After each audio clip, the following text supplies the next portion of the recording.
성도들 반갑습니다. 주 안에서 평안을 전합니다. 오늘은 봄 양육가정 마지막 10번째 시간입니다. 오늘 강의는 지난번 데살로니가 전서의 강의에 이어서 데살로니가 후서의 말씀을 나누려고 합니다. 오늘도 강의를 들으시면서 성경의 내용의 장가절을 살펴보기 때문에 성경책을 함께 찾아보시면서 강의를 들으시면 좋겠습니다. 그럼 강의를 시작하겠습니다. 먼저 데살로니가 후서의 배경을 살펴보면 바울의 데살로니가 후서의 집필 시기는 전서와 유서성 및 서신 왕래에 소요된 기간 등을 고려해 볼 때 데살로니가 전서를 기록한 지 약 2~3개월 후에 고린도에서 기록된 것으로 추정됩니다. 따라서 당시 데살로니가 교회 상황은 전서 기록 당시의 상황과 그다지 다를 바 없다라고 할 수 있습니다. 그러므로 데살로니가 교회 상황이 그다지 바뀌어지 않은 만큼 후서인 본 서신의 기록 목적 역시 전서의 기록 목적과 상당 부분 유사합니다. 물론 성적인 성결 등 전서에서 중요하게 다루어진 내용이 본서신에서는 다루어지지 않고 있는 차이점도 있지만 대체로 전서에서 다룬 내용들이 강조되어 있다고 볼 수 있습니다. 이처럼 전서와의 밀접한 관련성을 염두에 두고서 본서신을 기록한 목적을 두 가지를 꼽아본다면 다음과 같습니다.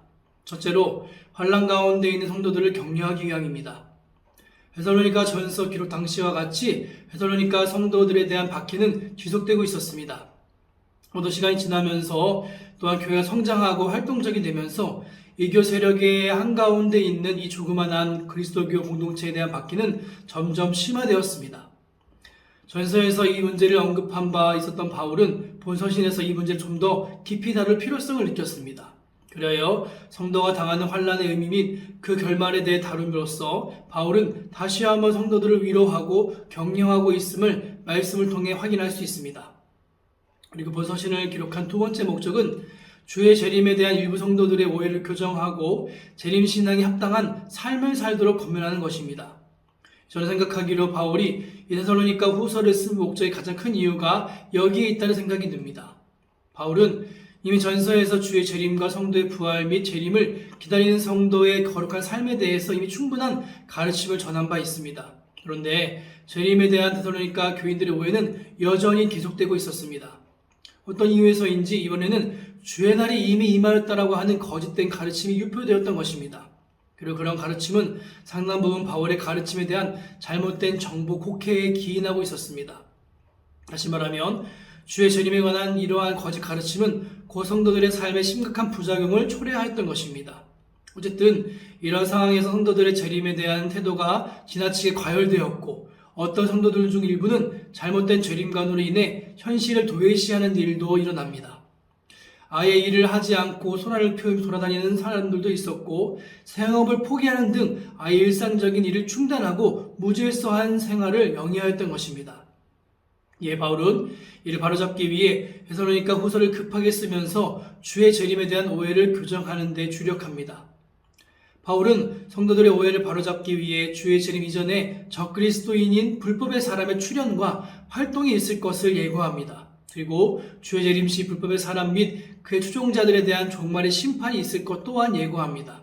그런데 이것은 데살로니가 전서와 마찬가지로 이러한 종말에 관한 바울의 가르침은 종말론에 관한 교리적 차원의 가르침에 머무는 것이 아니었습니다.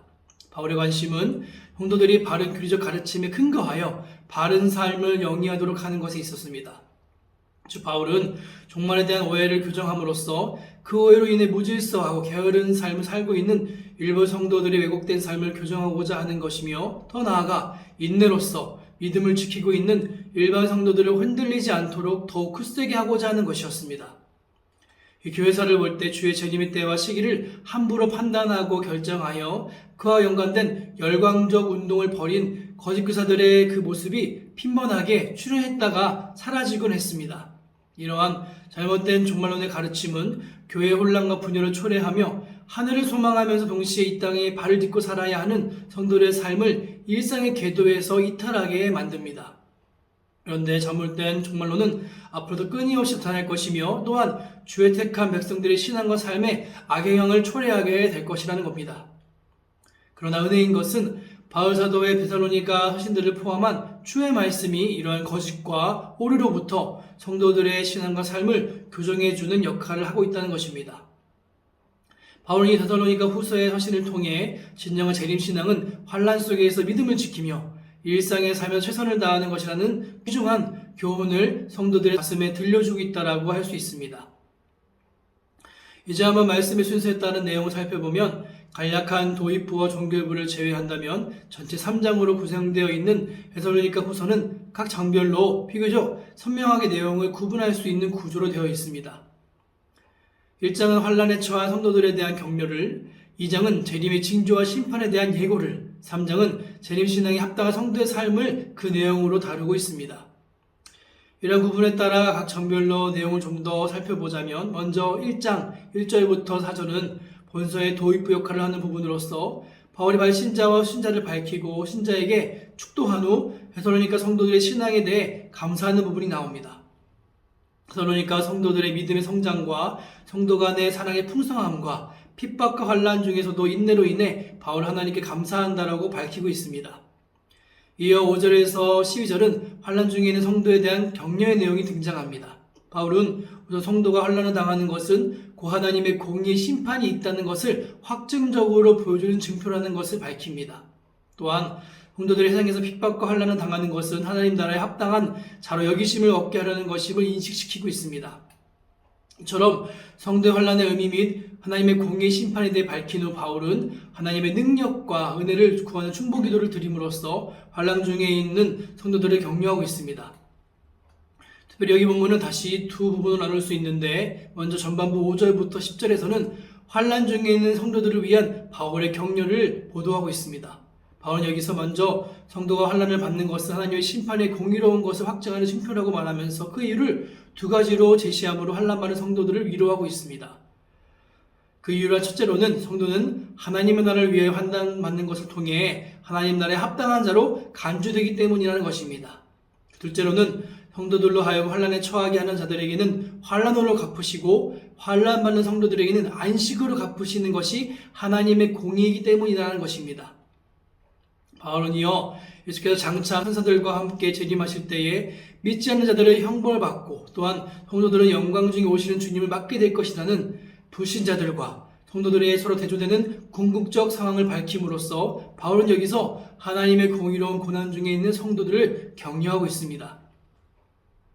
다음으로 11절과 12절에서는 데살로니가 성도들을 위한 바울의 중보기도를 보도합니다. 여기서 데살로니가 성도들을 위해 기도한 내용은 4가지입니다. 즉 하나님께서 성도들을 그 부르심에 합당한 자로 여겨주실 것과 그분의 능력으로 성도들의 선한 목적과 믿음의 행실들을 완성해 주시라는 것, 그리고 하나님의 은혜로 말미암아 주 예수의 이름이 성도들 가운데서 영광을 얻으시며 성도들 역시 예수 안에서 영광을 얻게 해주시라는 것입니다. 이러한 중보기도에는 어려운 역경 가운데에서도 데살로니가 성도의 신앙이 변치 않고 더 성장하여 마침내 하나님의 영광 이르게 되길 바라는 목회자로서의 바울의 심정이 내포되어 있다고 하겠습니다. 이제 다음으로 2장은 주의 재림의 징조와 종말 심판에 대한 예고를 다루고 있는데 이는 주의 재림에 대한 데살로니가 성도들의 오해를 교정하려는 목적에서 나온 것이라 할 수 있습니다. 앞에서 본 것처럼 바울은 데살로니가 전서에서 주의 재림의 시기 문제 등을 다룬 바 있습니다. 그런데 데살로니가 성도들은 바울의 교훈을 잘못 이해하여서 당시 자신들이 당하는 환난을 임박한 종말의 징조로 착각하고 극단적인 현실 도피적 경향을 보이는가 하면 성도로서 주의 재림을 기뻐해야 마땅함에도 불구하고 행여나 자신도 심판을 받지는 않을까 두려워하고 있었습니다. 이에 바울은 본문을 기록하여 데살로니가 성도들의 재림에 대한 오해를 시정해 주어 바른 종말론을 갖고 신앙생활을 하게 하고자 한 것입니다. 먼저 2장 1절에서 12절에서는 바울은 이미 주의 날이 임하였다라고 하는 잘못된 가르침에 대해 언급하면서 성도들이 그러한 가르침에 동요되거나 미혹되지 말 것을 당부합니다. 여기에 보면 바울은 먼저 주의 재림이 그때 있을 성도들의 운집에 대해서 교훈하고자 함을 밝히고 주의 날이 이미 도래했다라고 하며 성도들을 미혹하고 혼란케 하는 거짓 교훈에 동요하지 말 것을 당부하고 있습니다. 그리고 주의 재림 이전에 적그리스도인 불법의 사람이 출현할 것임을 예고합니다. 그러나 아직은 그를 막는 자가 있어 나타나지 못하였고 다만 현재 불법의 은밀한 세력이 활동하고 있음과 장차 불법의 사람이 나타나면 주께서 재림하시어 그를 멸하실 것임을 명확히 밝히고 있습니다. 그러나 바울은 성도들에게 이미 주의 재림이 도래했다는 소문은 헛소문에 불과한 것임을 성도들에게 주지시키고 있습니다. 그리고 계속해서 불법의 사람은 하나님의 힘을 빌어 멸망하는 자들을 위해만 역사할 것임을 밝히면서 주의 재림 앞에서 두려워하는 성도들을 격려하며 주의 재림을 기쁜 마음으로 기다리도록 권면하고 있습니다. 이어 2장 13절에서 17절은 본문의 또 본서신의 중반부로서 주의 재림에 대한 데살로니가 성도들의 오해를 교정하기 위해 바울이 준 교훈을 기록하고 있는 2장의 후반부입니다. 여기서는 앞의 전반부에 이어 데살로니가 성도들의 구원을 확신하는 감사와 그들을 향한 사도적 권면 및 두 번째 중보 기도를 보도하고 있습니다. 먼저 전반부인 13절에서 15절에서는 데살로니가 성도들의 구원을 확신하는 바울의 감사와 데살로니가 성도들을 향한 사도적 권면을 보도하고 있습니다.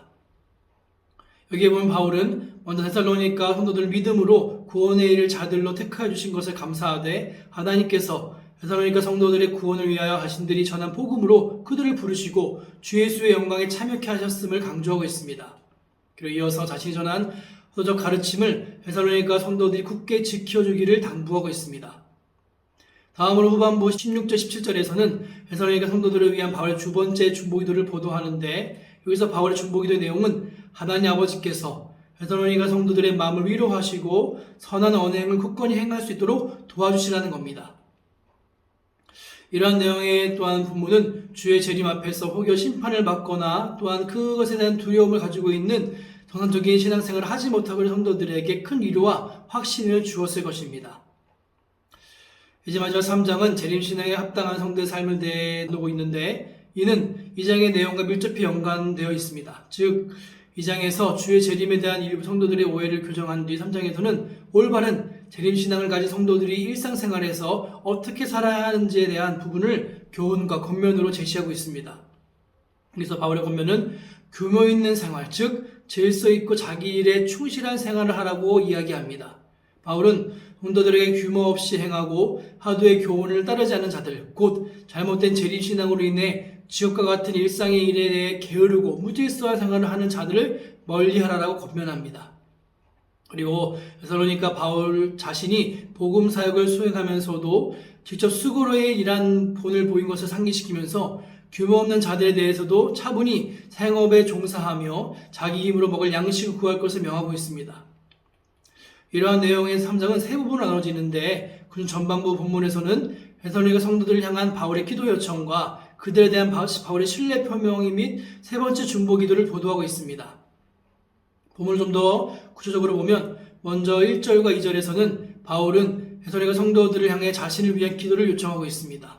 기도 요청의 제목은 두 가지인데 첫째는 다시 전하는 복음이 데살로니가에서와 같이 널리 전파되고 영광스럽게 되게 해주시라는 것이며 둘째는 무리하고 악한 자들로부터 자신을 안전하게 지켜달라고 하는 것입니다. 이어 3절 4절에서는 바울이 하나님께서 데살로니가 성도들을 굳게 하시고 지키실 것이라 격려하며 그들이 자신이 명한 것을 끝따라 행할 것임을 확신한다라는 신뢰를 표명하고 있습니다. 그리고 끝으로 5절에서는 다시 본 전체 내용 가운데 세 번째 중보 기도가 나오는데 그 내용은 주께서 성도들의 마음을 인도하여 그들이 하나님의 사랑을 확신하고 그리스도의 인내를 본받게 해주시라는 것입니다. 그 다음으로 6절에서 15절은 본서신의 후반부로서 종교부를 포함하여 재림신앙에 합당한 성도의 삶에 대한 교훈을 보도하는 내용이 펼쳐집니다. 여기서는 데살로니가 성도들을 향한 바울의 기도 요청과 그들에 대한 바울의 신뢰 표명 및 세 번째 중보 기도를 보도하고 있는 전반부에 이어서 규모 있고 순종하는 삶에 대한 권면을 보도합니다. 앞서 설명드린 대로 당시 데살로니가 교인들 가운데는 그릇된 종말관으로 인해 그리스도의 재림에 대한 광신적 열정에 사로잡혀서 생업을 포기하고 무의도식하며 규모 없이 행하는 자들이 있었습니다. 그러므로 바울은 앞에서 그들의 잘못된 종말관을 시정해 주었고 이제 본문에서는 성도로서 규모 있는 생활을 하도록 권면하고 있는 것입니다. 본문을 보면 바울은 6절에 먼저 데살로니가 성도들을 향해 규모 없이 행하는 자들을 멀리할 것을 명한 후에 7절과 9절에서 복음 사역을 수행하면서 수고로이 일한 자신을 본받을 것을 촉구합니다. 그리고 이어 10절부터 12절에서는 규모 없이 행하는 자들을 향하여는 자기 손으로 일하여 먹을 것을 직접적으로 명하고 다시 데살로니가 성도들 전체를 향하여서 자기의 겉면에 순종치 않는 자들에 대해 현재 사람으로 훈계할 것을 13절에서 명하고 있습니다. 이제 3장의 말미인 16절부터 18절은 본서의 종결부입니다. 여기는 재림신앙에 합당한 성도의 삶에 대한 교훈을 보도하는 제3장의 후반부로서 종교부에 해당하는 부분입니다.